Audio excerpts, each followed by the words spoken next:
Hi there. I came back as a genie. I figure, why not?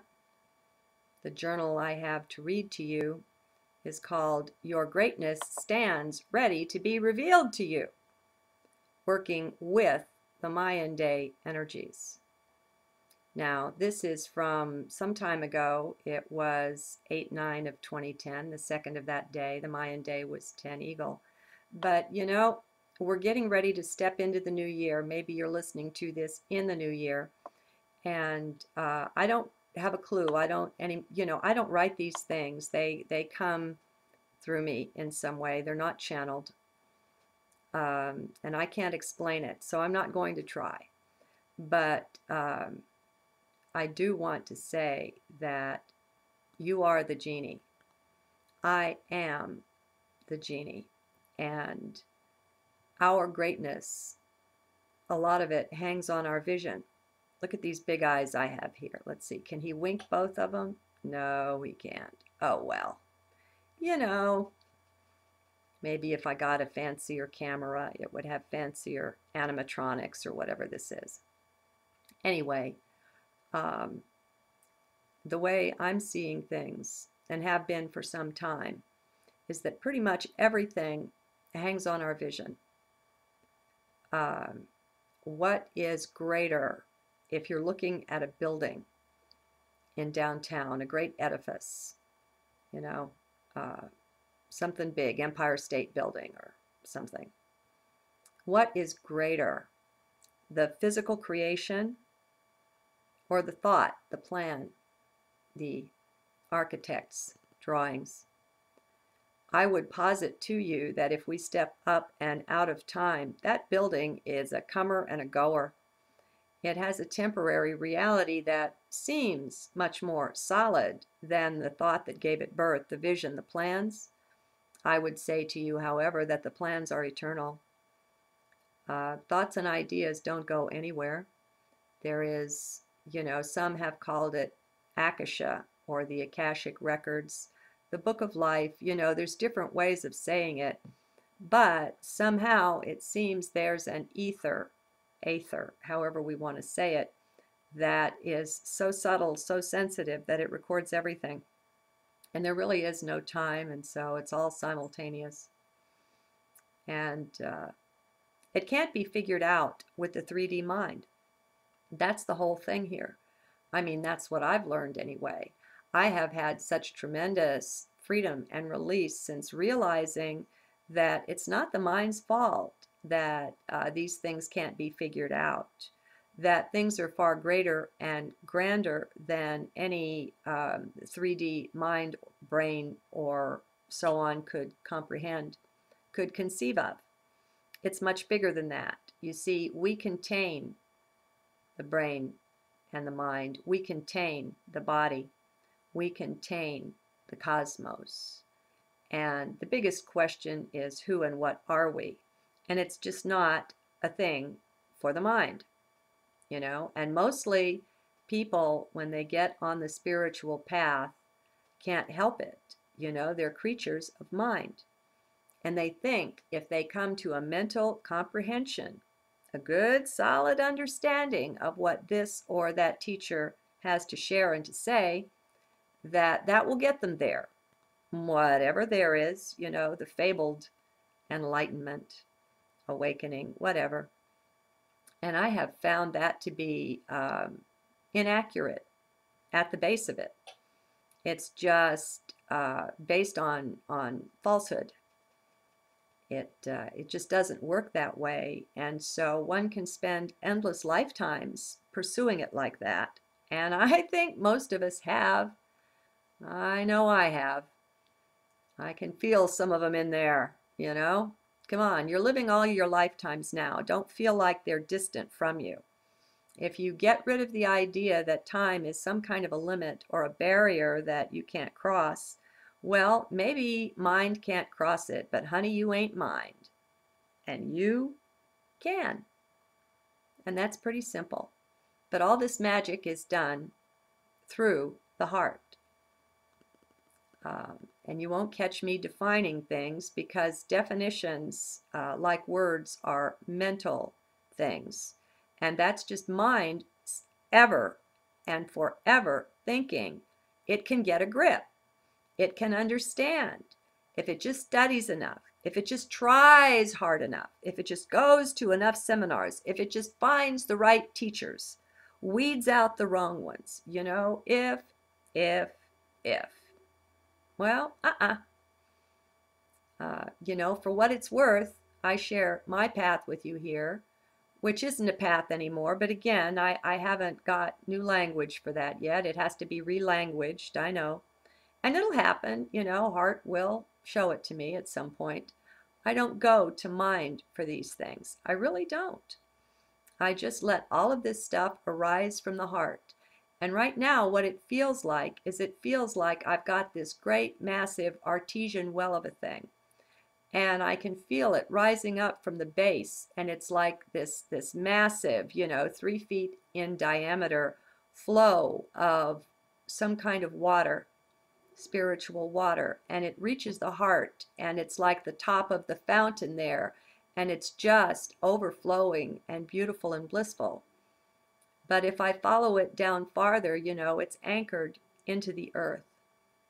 It's so good to give up the consciousness and the idea that you're a body, that you walk around, that you're limited to time and space on the earth. You've got to be in one spot at one time. It's a lie. All of it. Maybe not so much a lie. It's just a story. A lie seems to indicate there's something wrong, something bad, something evil. It's not that. It's just not that. It's just stories. Here's a good one for you. Now we're storytellers, and we're actors in our own play, and it's fun weaving the threads in, through, and around. Now consider you have many lifetimes. Most of us, I think, accept that we are the being that inhabits more so than we are just a body. So, whether you have this body or a different one, you're still you. You could even change sexes. You will certainly change religions and colors and places and languages and all of that. And that's great. But consider this. Time is simultaneous. In reality, the 3D mind doesn't see it like that, but that's okay. We're in process of leaving that perspective, that mind's way of viewing things, behind. I don't know. Oh, well, it moves its mouth now. Oh, well, just follow me in heart and you'll be with me. So you've got all these lifetimes going on, and they're going on now. And as you get rid of the idea of being a body, you can see this. As you get rid of the idea of being a mind, you can have these kind of understandings that are just crazy to the mind. And you're not worried with it. You just don't care. It doesn't matter. Mind isn't the arbiter of very much of anything. The only thing mind can work with is the story. Okay? That's what mind's for, is to help us play our part in the story. Well, we're way above and beyond that. So you've got all these bodies going on. You've got all these lifetimes. And with time being simultaneous, try this on for size. You can share what is needed and what your greatest talents are in between those various embodiments. In one, you may be a lawyer with great mental prowess and ability to figure things out. In another, you may have the strength that's necessary that you're not finding in this lifetime, maybe for something simple, like setting boundaries in relationships, like loving yourself. You're a child, you're an adult, you're an elderly one, you're all of these things all at once and in every lifetime. Now, you, as the being, have all of that to call upon, including whatever your future might hold. You're ascended there. You can call on that too. We're not limited in time and space. And as we give the old limiting ideas and beliefs, the constructs up, as we dig them up and have a look and say, well, maybe, but then again, maybe not, feel free to pitch anything, because if it's real, you can't really pitch it. Truth will stand regardless. And so you're safe in pretty much just throwing it all away and then being open to see what's left, what still survives. Okay, now that was a bit of a wild intro, wasn't it? Let's see what this journal has to say. Okay, 10 Eagle is a very good day, Mayan day. We have the 10, which brings things to manifestation. That's what it's called, the 10-day. And the eagle, which from its perch, or rather its high vantage, has such a perfect view of the terrain, such perfect sight to see the small things, spot a rabbit, spot a mouse, from hundreds of feet up. Now that's a wow. Amazing vision. Well, let's take advantage of this energy. Okay, I have a performance warning. Let me see, what can I close? Let me close a program or two. All right, I'll even close that. Okay. Now, let's take advantage of this 10 Eagle energy. Let's get in the groove with it and flow where it would take us. Now, this isn't a matter of, and I didn't say, let's put it to good use. That's a false sense. That's the acting and the arrogance of mind. Mind is very subtle. Can you spot that? Mind thinks things are separate and that it, as something separate, can take control of them, manipulate them. That's not what the Mayan calendar is about. It's to help getting in flow, joining the energies as they emanate from divinity somehow. It's to help tune us in. Okay, I've got that warning again. Let me close some more things and see if that helps. And I'll close that. Sorry for the technical glitch.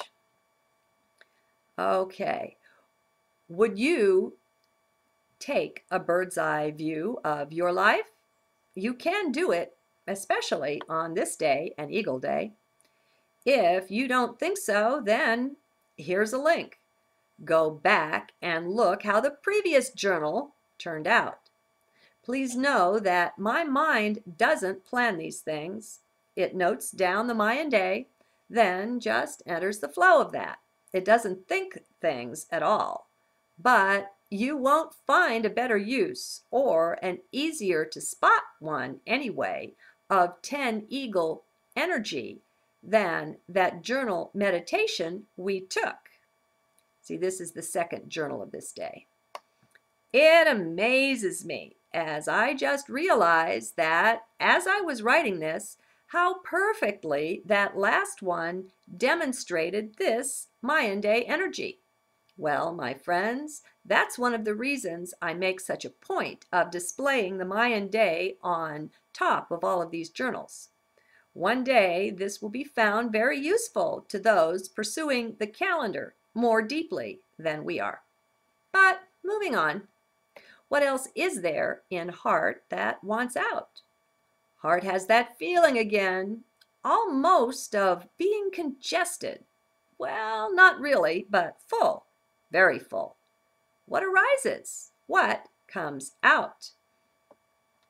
Okay, let's see. We have to be both great and ultimately humble, all at the same time. In order for your greatness to be revealed to you, you must first realize your nothingness. Only then will you be worthy of having this revealed to you. The other, perhaps more powerful way to have this revealed to you is that until you step out of mind, You just can't know these things. Mind would misuse them, would completely misunderstand.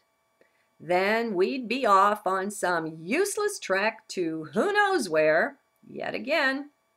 Well, we've had enough of that, don't you think, for about 1,000,000 lifetimes? I know I have. So, let's get busy being humble, finding humility. Yeah, I know, stupid words, those. Remember, though, words are meant to point. That's what words do. Start riding my wave, the vibe here, please, and get out of the head. It's head that pays attention to such words. Heart just knows things. Head thinks them through. Well, quit that, head. Go take a seat and just hush up a while. You just watch, okay?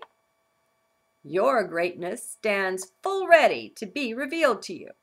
It awaits your taking up your throne once again. That's a necessary step. No, I won't bother to explain it to mind. Mind, back over there. Now sit down and shut up. The simple fact is that you're not worth having such valuable things revealed to you in your sleeping state. It's like giving a sleeping, dreaming man $1,000,000. Not the best choice of things to do, is it? Heaven knows what he'll do. Yet then you'll be saddled with the karma of that, for the dreaming world's a real one too. What, did you think it was nothing? Not quite, just different.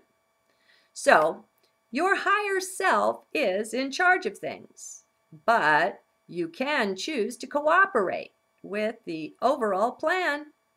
That clearly includes, very clearly, includes going from head to the heart.